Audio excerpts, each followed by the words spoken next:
and I am at the shop here at Seems Like Home doing the ruler demo today with the quilted pineapple rulers. So hopefully some of you are able to catch this.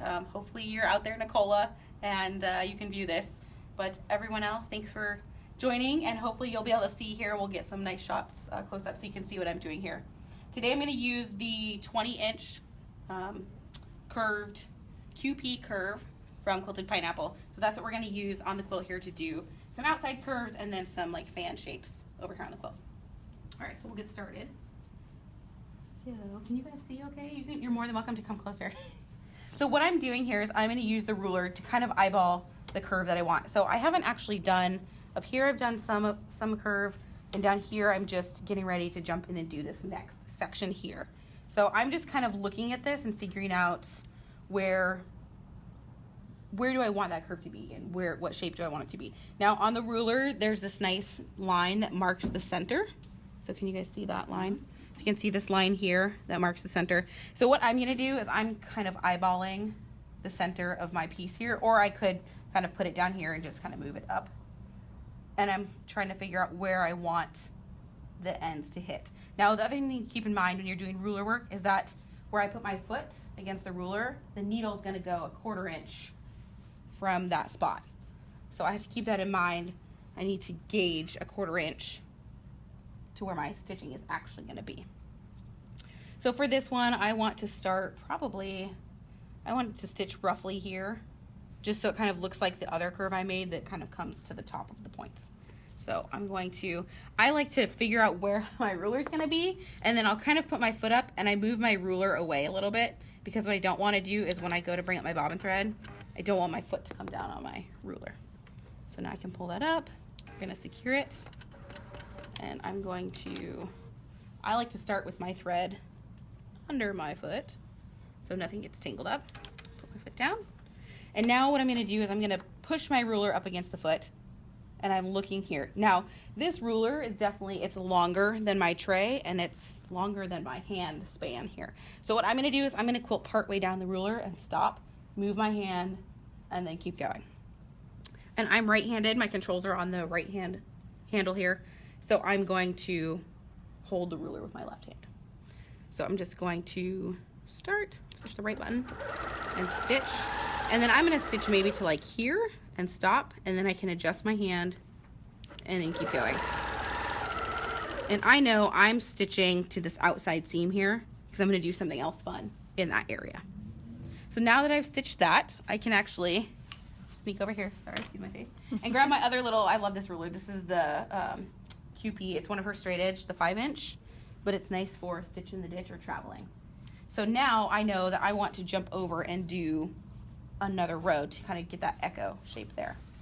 And when I'm looking at the ruler, I know that, let's see, I can kind of measure. So I did about 3 lines here. So those lines are 1/4 inch. So 3/4 of an inch. So I'm going to run the foot up against that line so I can get about 1 inch of distance.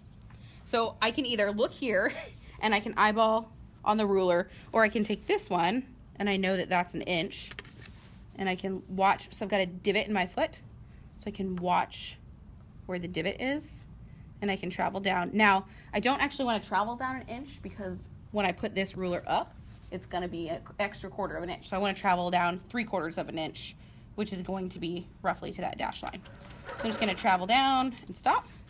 And now I can take this ruler and see how, if you look closely, you can see how the line is perfectly over my stitching line. So now I can just turn the ruler, and I'm just kind of eyeballing right there, and now I can go back.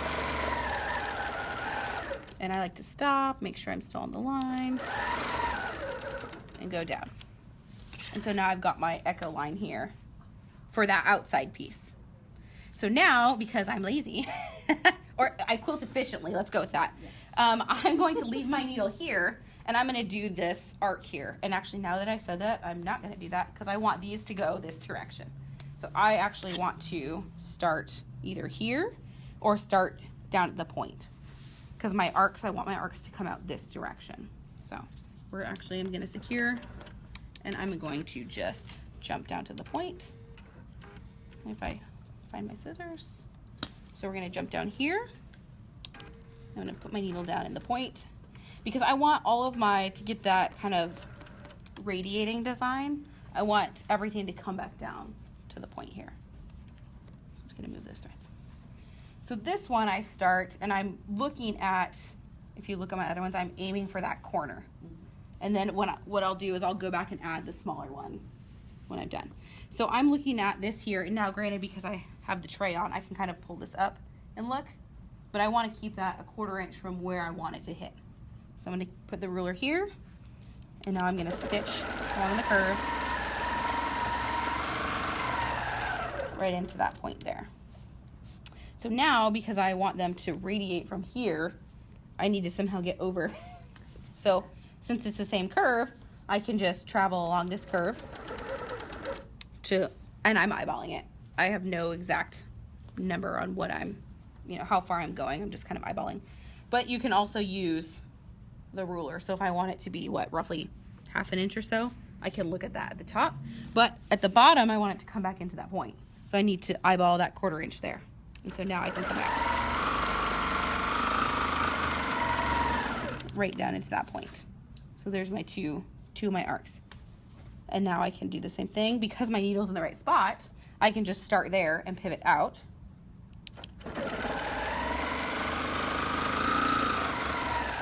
And go back out. And then turn the ruler, travel over. It is easier when you use contrasting thread, it's easier to see, but sometimes I get lost when I use matching thread, but overall I like the effect that it is giving on this quilt. And back down. So when you get to a certain point over here though, right, so if I keep doing arcs, I'm going to come out into that border where I don't want to be. So what I'm going to do is I'm just going to use my ruler here, and I can either, since I'm matching thread, I'm going to jump over, and I can travel up a little, and maybe I want to be like here, and now I can either decide, yeah, that's where I want that to jump off, or maybe I want to go a little bit further. But for me, that looks pretty good right there. And so now I can keep going and make my fan piece keep coming down. That. And then I can either decide, do I want it to come back down into here? And I kind of want it to look like it's coming back down. So I'm just going to make the distance smaller at the bottom just by turning my ruler in a little bit more. Like that. And then I can do the same thing. Just travel up a little. And out. And then I probably will add a small little guy right in the corner there. Back down. There you go. And so now you can see, I don't know if you can see that at the right angle. There we go. Beautiful. So you can see the nice curve there. So now when I want to go back and add this one, I can either travel down if I want, or I'll stop here and secure. And then I'll jump down. So like here, again, I want it to come back to the center. So I know I need to start down here and make it come in. So I'm just gonna pick a spot wherever I think looks good, which is there.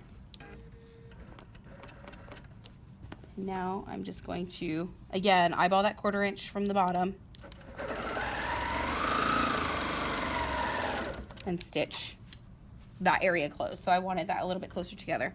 So now I have that section completed, all using the one ruler, which is kind of nice. And you're not grabbing a bunch. I mean, I use the straight edge for a little bit of traveling, but it's nice to be able to use just the one ruler to do all of those pieces all at one time. So, hope you made it, Nicola. Thank you. We'll see you guys later.